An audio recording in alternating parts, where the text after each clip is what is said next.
اور اب آپ کو بتائیں کہ امیر جماعت اسلامی حافظ نعیم الرحمان نے سوال کیا ہے کہ 1300 سی سی تک کی گاڑیاں استعمال کرنے سے انہیں کون سا معاہدہ اور کون سا ادارہ روکتا ہے۔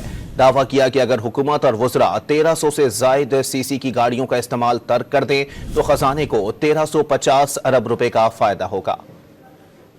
اہلی کا عذاب پوری قوم بھگتتی ہے، پھر یہ کہتے ہیں کہ ہم کچھ کر نہیں سکتے۔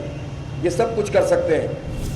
کل ہم نے یہ مطالبہ کیا ہے اور یہ پوری قوم کا مطالبہ ہے کہ وزیر اعظم اعلان کرے کہ وزیر اعظم اور وزراء اعلیٰ اور گورنرز اور وزراء اور سارے سرکاری افسران وہ 1300 سی سی سے زیادہ کوئی گاڑی استعمال نہیں کریں گے۔ جب یہ اس اعلان کو کرنے میں انہیں کون روکتا ہے؟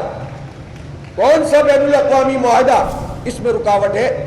صرف اس قدم کے اٹھانے سے 350 ارب روپے کا فائدہ پاکستانی قوم کو ایک سال میں ہو سکتا ہے۔ ہم جو ہیں وہ بجلی کی قیمت کم نہیں کر سکتے، ہم گیس کی قیمت کم نہیں کر سکتے، پیٹرول کی لیوی کم نہیں کر سکتے۔ کیوں؟ اس لیے کہ آئی ایم ایف کہتا ہے کہ یہ نہ کرو۔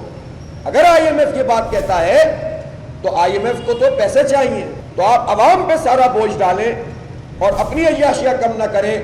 یہ پاکستان کی قوم سے بہت بڑا مذاق ہے۔